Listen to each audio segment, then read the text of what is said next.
في القلب مشاعر أخفيها قد أشرقت الشمس عليها عن خطط لم أعبأ فيها ستكون بأيامي فرقا. Bismillahirrahmanirrahim. Assalamualaikum warahmatullahi wabarakatuh. Waalaikumsalam warahmatullahi wabarakatuh. Pergi sembunyi di semak-semak, pergi dengan jalan pelan-pelan. Mari kita menghemat energi listrik agar maju di masa depan. Baik, pemirsa podcast Al-Biruni Mandiri TV, Leadership, Entrepreneurship, and Quranic. Kenapa saya hari ini menyebut-nyebut masalah listrik? Nah, karena tamu kita hari ini adalah seorang ayah hebat yang sudah mencetak generasi penghafal Quran dan beliau beraktivitas di bidang energi listrik. Mari kita sambut bersama-sama Ayah Kamarudin Dilu. Assalamualaikum Ayah Kamar. Waalaikumsalam warahmatullahi wabarakatuh. Masya Allah, bagaimana kabarnya hari ini Ayah Kamar? Sehat? Alhamdulillah sehat. Alhamdulillah sehat walafiat. Saya mohon izin membacakan biodatanya sedikit. Silakan, Baik, silakan. Ayah Kama lahir di kota Ujung Pandang pada 16 Mei 1972. Dan beliau sekarang tinggal di Komplek Permata Hijau Lestari di Kota Makassar. Dan kegiatan beliau sekarang adalah sebagai analis manajemen risiko dan kepatuhan di PT PLN Persero, Unit Induk Pembangkitan dan Penyaluran Sulawesi. Alhamdulillah beliau sudah menikah dan dikaruniai 1 putra dan 3 putri.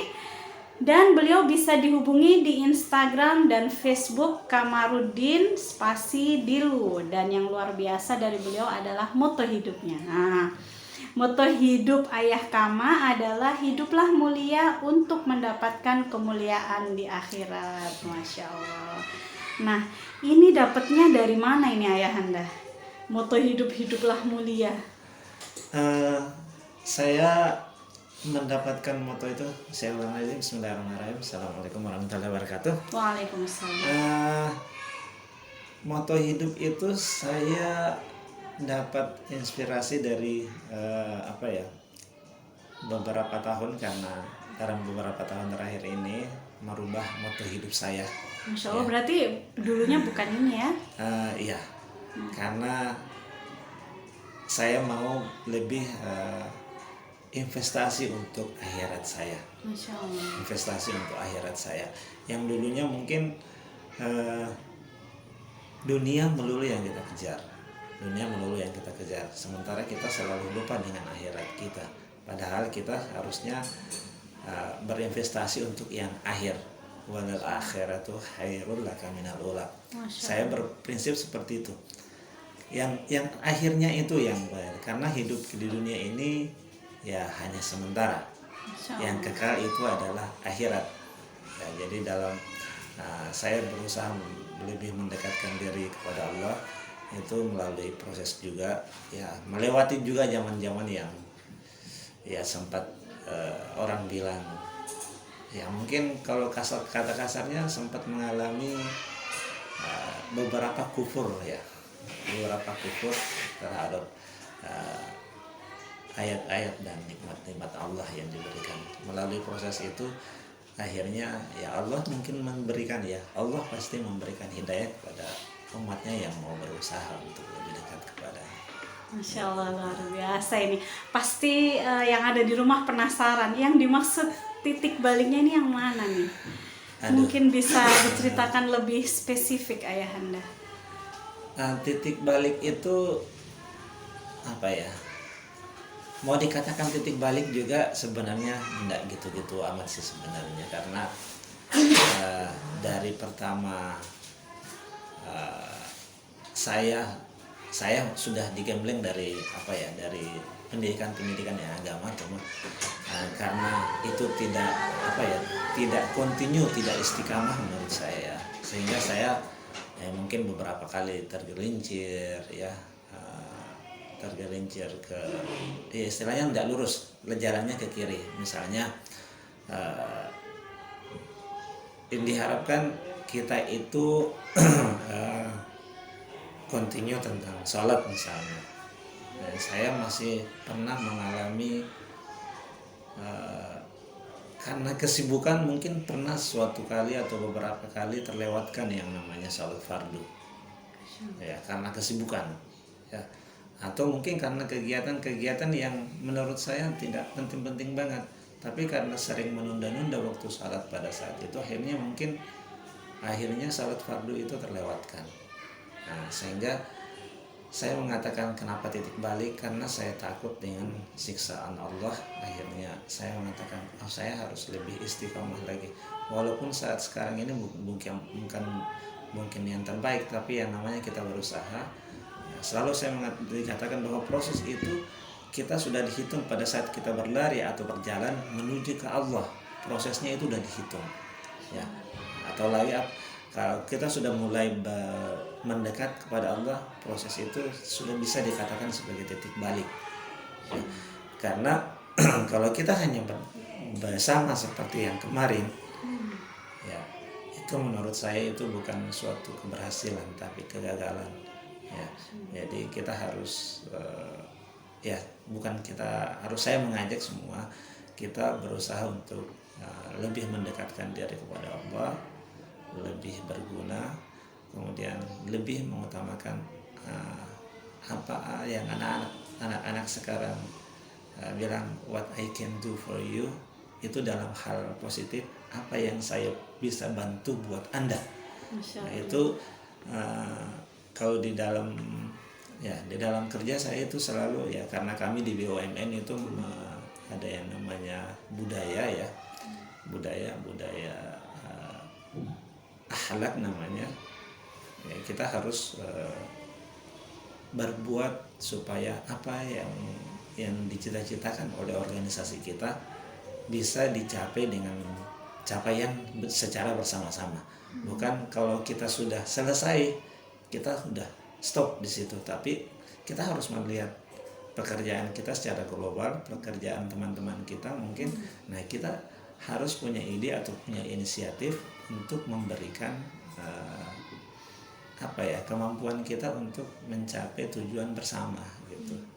Jadi kalau ditanya tadi kapan titik baliknya, secara persisnya saya tidak tahu kapan, tetapi saya sudah mengatakan saya pernah berada di level yang mungkin jauh dari Allah. Menurut saya berusaha untuk kembali pada Allah. Masya Allah, jadi berusaha lebih baik setiap harinya. Iya, berusaha lebih baik. Masya Allah, luar biasa. Nah ini Ayahanda, mungkin ada yang penasaran, pemirsa yang ada di rumah, kalau Ayahanda pernah bercerita sebelum sesi ini bahwa alhamdulillah Ayahanda diterima di BUMN, di PLN adalah ketika lulus SMA ya, Ayahanda.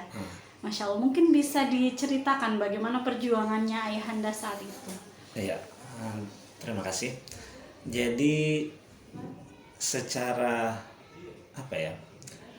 saya dari keluarga yang boleh dikata kurang mampu. Masya Allah. Saya dari keluarga yang kurang mampu. Jadi saya sudah tinggal di Makassar. Kota Makassar ya. Saya besar kalau mungkin orang-orang Makassar di daerah Teksasnya Makassar, di daerah sekitaran Albiruni sini. Saya di Macini. Ya? Saya di Macini, ya. Tepatnya di Macini Gusung. Saya besar di sana, dan orang-orang bilang orang-orang yang hidup di sana pasti orang-orang Teksas. Orang-orang yang setiap harinya tidak diurus. Jadi saya besar di daerah itu, dan ibu saya kebetulan ibu saya pada saat saya kecil itu boleh dikata orang tua tunggal bagi saya. Ibu saya, karena ayah saya tinggalnya jauh di Kota Bantaeng bersama mama sambung saya yang satu. Nah, saya dari keluarga itu dari SD di Macini 1, SMP-nya SMP 4, SMA-nya dekat sini, SMA Muhammadiyah. Jadi dari saya, karena saya dari keluarga boleh dikatakan tidak mampu, ya kita berusaha mencari pendidikan yang paling efisien. Jadi setamat SMA saya masuk di Unhas, di Unhas di Fakultas Pertanian sebelum saya masuk di PLN ini. Nah, pada saat saya kuliah berarti lulus waktu itu UMPTN ya kalau nggak salah UMPTN, namanya. ya. UMPTN masuk di Unhas, kuliah di Fakultas Pertanian. Nah, setelah menjalani kuliah, kebetulan ada sahabat saya mengatakan ada pendaftaran di PLN. Masya Allah. Boleh anak SMA, boleh tamatan SMA, IPA, Ijazah SMA. ijazah SMA. Nah, karena saya dari keluarga tidak mampu, saya mengatakan pendidikan itu saya kesampingkan, saya harus mendapatkan produktivitas dulu.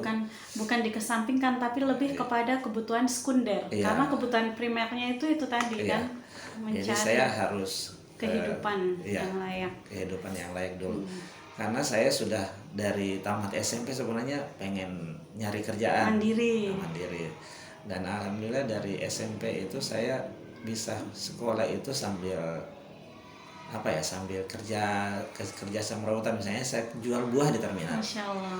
Saya jual buah di terminal, Jam berapa ngejar itu. Jadi kalau saya sekolah pagi, saya jual buahnya siang. Sore. Kalau saya sekolah sore, saya jual buahnya pagi. Jadi saya mungkin kalau ada orang-orang tua yang pernah membeli buah ataupun roti di terminal, mungkin salah satunya itu saya pada saat itu. Waktu saya masih SMP dan bahkan pada saat saya SMA. Dan pada saat setelah SMA saya masuk Unhas, saya kuliah di Unhas pun masih sebagai lover koran langganan Republika pada saat itu. Jadi saya sudah kuliah di Unhas, saya masih keliling kota Makassar ngantar koran ke bagaimana rumah-rumah. biaya kuliahnya? Kebetulan kuliah saya itu dibiayain sama kakak saya. Masya Allah. Kakak pertama sama kakak kedua saya, ada yang biayain kuliah, ada yang biayain transfer. Wah, alhamdulillah sudah bekerja semua ya. Ya, alhamdulillah dari kakak saya. Jadi mungkin dulu seangkatan saya kuliah, kalau kita sudah punya tiket langganan Damri ke kampus itu untuk 1 bulan, kita udah aman pergi kuliah. Jadi saya dulu itu langganan tiket Damri itu satu bundel itu untuk 1 bulan. Jadi saya sudah aman pergi kuliah. Transportasi. Nah, soal jajan itu nggak pernah dipikirin mau jajan enggak, yang penting bisa ke kampus, bisa kuliah, itu aja. Dan saya katakan tadi alhamdulillah berkat informasi dari teman itu ada lowongan yang bisa, dan kebetulan juga dikatakan tamatan SMA IPA plus komputer. Dan saya kesukaan saya komputer itu, saya sejak kelas 2 SMA udah belajar ikut kursus komputer, karena kursus komputer pada saat itu gampang cari kerja. Ya. Jadi masih pakai ini ya, disket yang besar. Ya. DOS. Jadi awal-awal ada komputer di Makassar saya udah belajar itu. Dan alhamdulillah jadi bisa waktu dites. Bisa pada saat itu. Alhamdulillah bisa setelah melewati tahapan tes. Berapa sekitar 7 kali tes itu. Masya Allah. Setengah tahun tesnya 6 itu. bulan 7 kali tes. Itu dengan tahapan-tahapannya itu akhirnya alhamdulillah di Oktober tahun 93 itu ada pengumuman saya diterima. Masya Allah. Yang dilawan berapa pesaing? Kami diterima 107 orang. Dari kurang lebih 6.000-an pendaftar. 6.000 pendaftar. Dan yang jurusan SMA IPA itu sekitar 1.300 pendaftar. Dan kami yang lulus dari itu hanya 3 orang. Alhamdulillah. Atas izin Allah. Itu tahun 93 itu, dan setelah itu barulah yang kebetulan pada saat itu saya sudah tidak bisa sinkronkan antara kerja dengan kuliah di Unhas. Akhirnya saya mengundurkan diri di Unhas. Jadi itu baru tahun pertama di Unhas? Sudah tahun keempat. Bukan tahun keempat, semester 4. Oh, tahun kedua. Iya, tahun kedua. Sayang padahal tinggal 2 tahun lagi ya. Iya, tapi saya berpikir saya sudah punya pekerjaan tetap. Dan jurusannya itu tidak linear. Nggak ngefek terhadap nggak ada hubungannya sama pekerjaan sama sekali. Iya, betul. Karena pertanian nggak ada hubungannya sama PLN Iya, pada saat makanya. itu. Jadi saya punya inisiatif keluar, kemudian setelah vakum sekitar 1-2 tahun kali ya, saya mulai lagi tahun 95. Masya Allah. Tahun 95 itu Jadi itu mulai sudah daftar status lagi. pegawai Ya, di PLN. Ayahanda melanjutkan kuliah melanjutkan kembali. kuliah, mendaftar ulang lagi kembali di PTS Setia YPOP saat itu ya. Jurusan? Boleh ya kita Nggak apa-apa. nyebut merek ya. Di sebuah sekolah Di tinggi. sekolah perguruan tinggi swasta sambil jurusan akuntansi. Oh, akuntansi yang Akuntansi. diambil. Nah, Saya kira teknik loh yang diambil. enggak, saya ngambil akuntansi karena saya tugas Posisinya saya, ya? posisi saya itu di PLN pada saat itu di komputer memang, karena saya punya plus komputer pada saat tes, saya langsung ditempatkan di pusat pengolahan data. Oh, di pusat pengolahan data. Pusat pengolahan data itu kita banyak mengolah data tentang keuangan PLN. Oh, khusus di keuangan. Karena kalau data saja biasanya ambil sistem informasi ya Anda ya. Jadi ngambil data-data apa, mengolah data tata usaha pelanggan. Oh, Iya. Masya Allah. Jadi proses dulu itu proses pengelolaan data rekening listrik PLN itu di tempat saya. Oh, Ya, iya. jadi Masa-masa saya yang mengolah, kemudian saya modifikasi programnya, kemudian untuk program-program yang mulai desentralisasi program billing pengolahan data rekening itu ke unit-unit. Ada beberapa aplikasi yang juga kebetulan saya membuat pada saat itu. Masya Allah, luar biasa. Nah, itu akhirnya saya ngambil jurusan akunting dan selesai di tahun 99 ya, 99 selesai, alhamdulillah. Akhirnya tahun 2002 saya dipindahkan ke PLN Cabang Parepare. Tahun 2002, dan pada saat saya dipindahkan pun itu saya lanjut S2 di salah satu PTS lagi di sini. Di sini juga lanjutnya. Jadi saya ngambil kelasnya kelas Jauh. kelas Sabtu Minggu. Jadi pulang sambil saya pulang. setiap Jumat sore pulang ke Makassar karena istri sama anak kan di Makassar. Nah, Jadi menikahnya itu waktu sudah di saya PLN? menikah tahun 97. Oh, Masya Allah. Berarti tahun 1997. pas lagi kuliah yang Ya, pas lagi kuliah S1. Di PTS yang di S1 PTS itu. yang S1 itu yang Masya penting. Dan alhamdulillah yang saya dikasih rezeki sama Allah, teman juga. Oh, Teman. jadi bertemunya di bertemunya di kantor. PLN. Alhamdulillah. Dan selesai S2-nya itu tahun 2004. Masya Allah. Masuk mulainya 2002, selesai 2004. Kemudian vakum lagi, akhirnya sering berpindah-pindah. Nah, nanti mulai S3 tahun 2009, tahun 2009 S3. Masya Allah.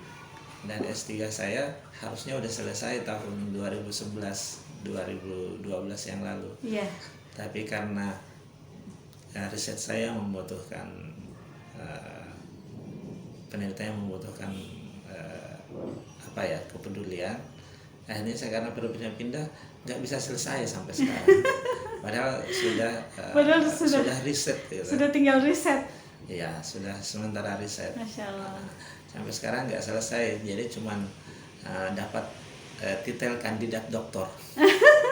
Cuman dapat titel kandidat doktor sampai saat ini. Tapi ada rencana untuk Iya, insya Allah. melanjutkan. Cuman dengan titel kandidat doktor, ternyata PTS sudah mengizinkan saya mengajar S2 gitu. Masya Allah. Pada saat itu alhamdulillah sempat ngajar di beberapa PTS juga, ngajar S1 dan S2 sempat ngajar. Cuman belakangan sudah saya kayaknya mau ngejar apa gitu kan.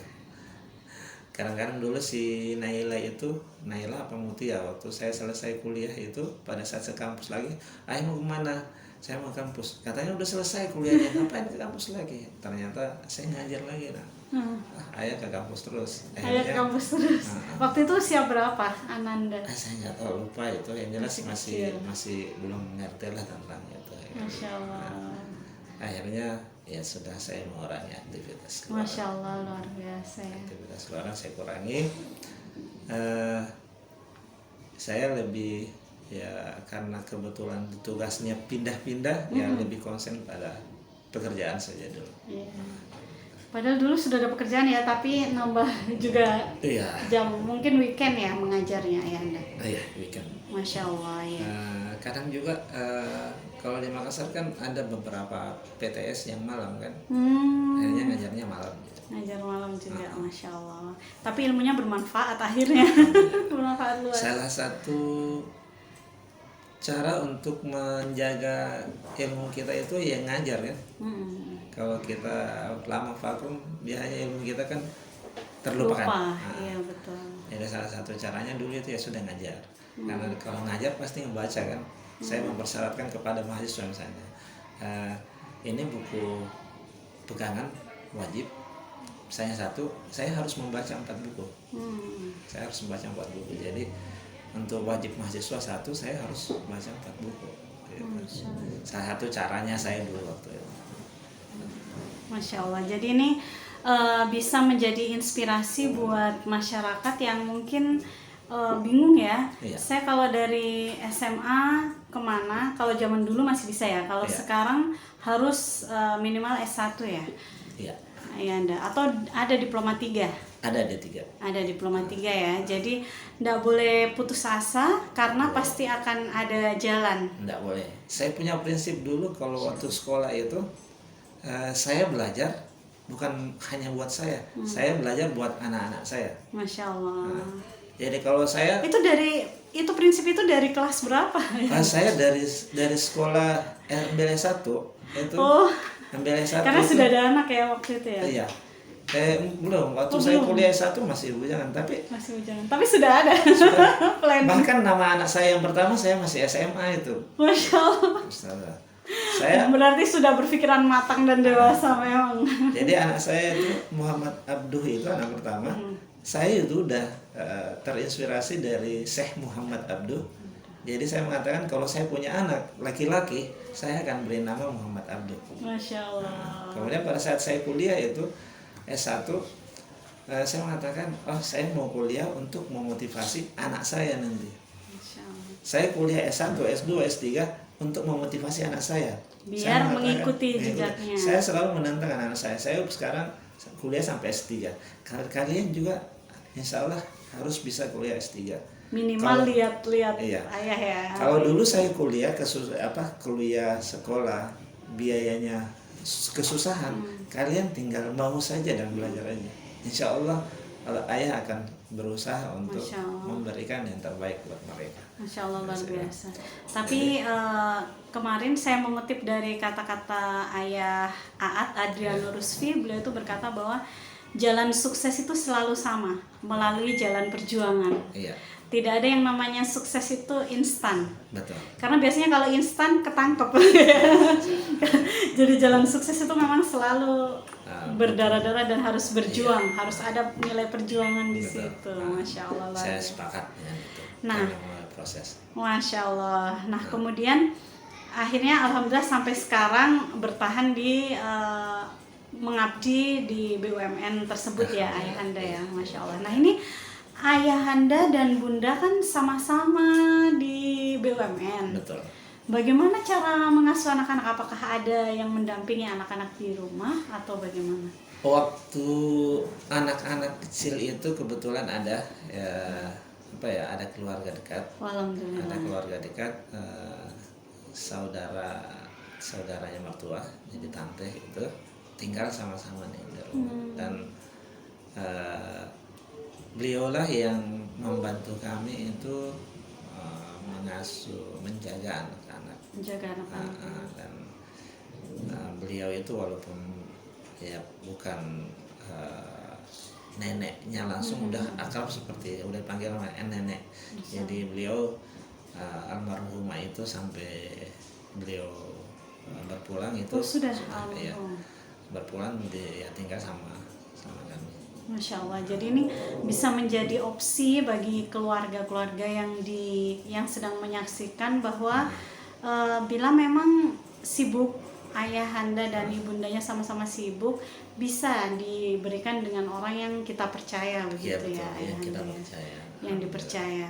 Nah itu berarti anak-anak sekarang sudah besar-besar ya, Ya, mandiri. alhamdulillah. Yang kecil kelas 1 SMP itu di Al-Biruni. Masya Allah. Nah ini keempat-empatnya sudah merasakan sekolah di Al-Biruni, ayahanda. Apa yang memotivasi ayahanda memasukkan anak-anaknya ke Al-Biruni Mandiri? Alhamdulillah, karena niat saya memang buat anak-anak itu bisa menyeimbangkan dunia dan akhirat. Bahkan belakangan ini saya selalu memotivasi bahwa mungkin lebih bagus akhiratnya dulu. Kalau kita mengejar akhirat, insya Allah dunia pasti ikut akan ya. ikut. Gitu. Pada saat saya itu niat saya itu belum sampai ke niat yang terakhir ini. Saya hanya menginginkan bahwa ada keseimbangan dunia dan akhirat. Ya. Jadi saya awalnya mencari sekolah yang tepat buat anak saya. Ya, anak yang pertama itu ya sekitar tahun 2003-2004 saya sudah mencari sekolah keliling di Makassar. Mana sekolah yang paling tepat, yang kurikulumnya, metode mengajarnya bisa menyeimbangkan dunia dan akhirat. Dan alhamdulillah pada saat itu saya mendapatkan, saya brainstorming mencoba mengunjungi sekolah Al-Biruni yang masih di Jalan Masjid Raya pada saat itu, dan saya melihat budayanya bagus, disiplin, kurikulumnya menyeimbangkan dunia dan akhirat, kemudian urutan-urutan pelajarannya dari pagi sampai pulang sekolah sudah jelas kelihatan, diawali dengan doa, terus ngaji, salat duha dan lain-lain. Alhamdulillah. Nah, cuman pada saat itu kendala saya memilih sekolah karena saya nyari namanya anak pertama itu kita nggak mau terlalu jauh-jauh. Yeah. Akhirnya karena saya tinggal di daerah Todopuli pada saat itu, tinggal di Perumnas Todopuli, saya akhirnya itu faktor pertama yang apa ya, yang mengakibatkan saya belum bisa gabung sama Al-Biruni saat itu. Nah, tapi tersimpan terus, suatu saat insya Allah akan saya sekolahkan di Al-Biruni pada saat itu. Dan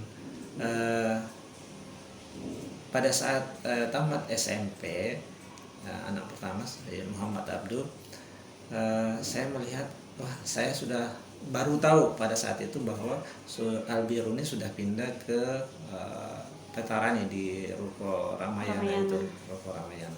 Alhamdulillah setelah SMP saya masukkan anak yang pertama Muhammad Abdul ke Al-Biruni, kemudian disusullah sama yang kedua juga tahun berikutnya, adiknya ikut juga di situ sampai pindah ke Jipang.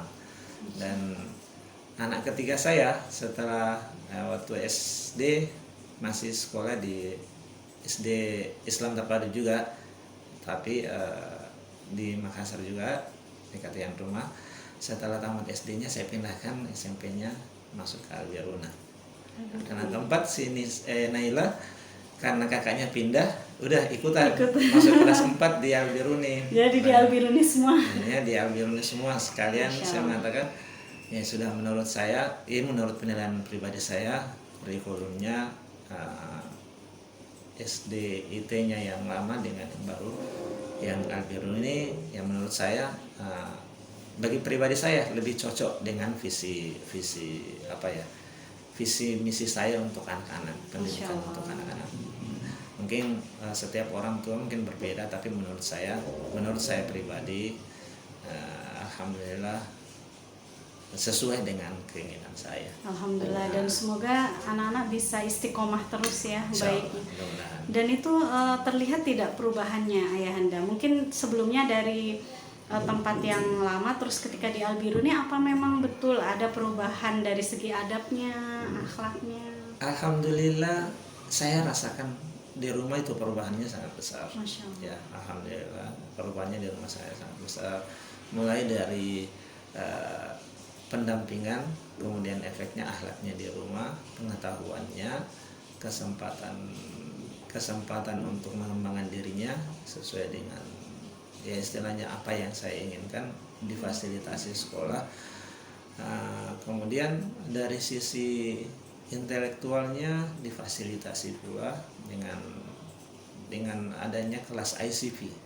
Ya, ICP itu setelah dibuka ICP saya sangat bangga ya, jujur sangat bangga, alhamdulillah ada kelas ICP di Al-Biruna, dalam artian sudah standar internasional.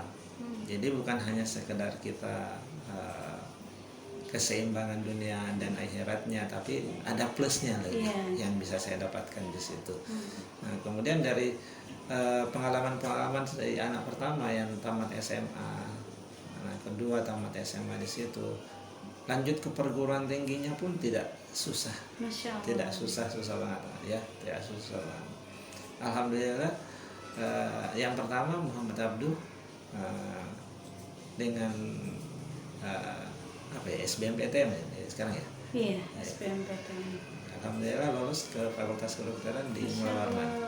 Dan sekarang Fakultas Kedokteran di Universitas Mula Warman di Samarinda. Universitas Mula Warman. Alhamdulillah sekarang sudah koas di sana. Masya Allah. Sudah koas, dia menyelesaikan S1-nya itu sekitar 10 semester ya, 5 tahun pasti. Masya Allah. Kemudian yang kedua alumni Al-Biruni juga, alhamdulillah dia di Politeknik Negeri Ujung Pandang, sekarang juga sudah nyusun skripsi. Masya Allah. Jadi alhamdulillah, walaupun orang-orang mungkin banyak yang terstigma kalau SIP sulit masuk PTN gitu ya. Menurut saya enggak sama sekali. Tidak ada kesulitan sama sekali. Menurut saya ya, yang saya rasakan. Karena kalau kita sudah punya niat, dan saya mengatakan komitmen dari kita dan anak-anak itu alhamdulillah insya Allah akan mendapatkan ridha Allah. Ya, saya sudah mengatakan itu, dan karena saya dibesarkan dari orang yang dari lingkungan yang menurut saya dibesarkan dari lingkungan Texas. Iya, yang kurang terperhatikan gitu. Kurang terperhatikan. Saya mendapatkan, ya saya berusaha memberikan yang lebih kepada anak-anak saya. Itu. Dan alhamdulillah di Al-Biruni juga difasilitasi dengan berbagai macam organisasi. Kalau anak saya yang pertama itu Abdul kan dari SMP memang sudah giat berorganisasi. Masya Allah, dia itu berusaha belajar untuk bisa organisasi. Masya Allah.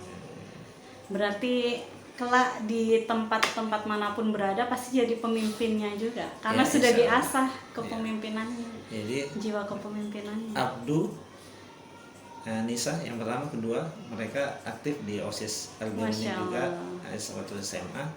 Ini Mutia sekarang juga jadi pengurus OSIS di Al-Biruni. Naila juga jadi pengurus OSIS. Masya Allah. Saya selalu ikut OSIS itu karena saya merasakan dengan organisasi itu saya bisa eksis di dunia pekerjaan. Iya, betul. Nah, dengan kegiatan organisasi di itu saya merasakan manfaatnya. Iya, soft skill ya. Iya.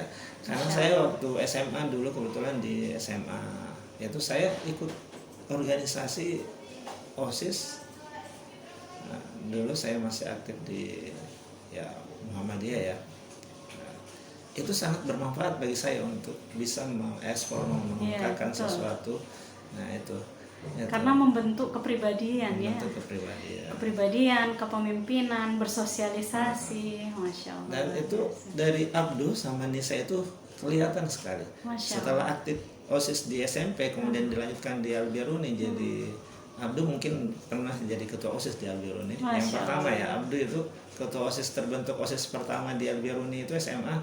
Abdu itu ketua OSIS pertama. Masya Allah. Abdu itu ketua OSIS pertama, dan pada saat itu Nisa jadi bendahara OSIS. Karena adik kelasnya kan.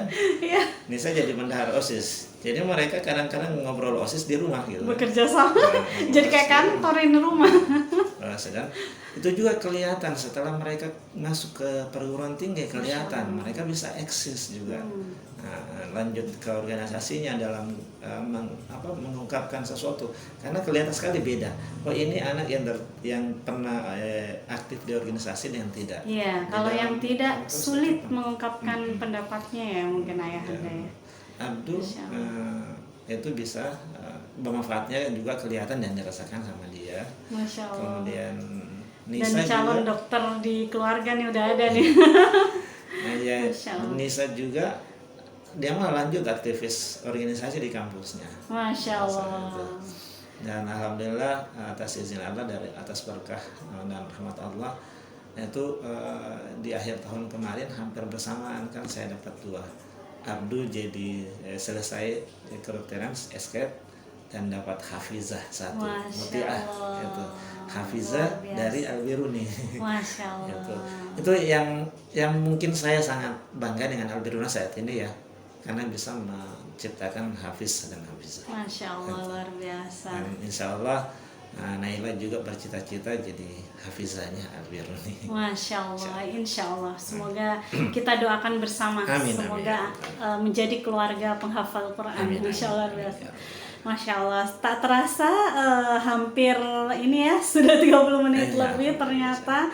Tapi senang sekali ayahanda Kama karena dari Al-Biruni ternyata bisa bersinergi dengan keluarga sehingga Ananda itu tidak hanya jago memimpin, terbukti dengan aktivitasnya di OSIS, tapi juga menjadi seorang hafizah, penghafal Quran.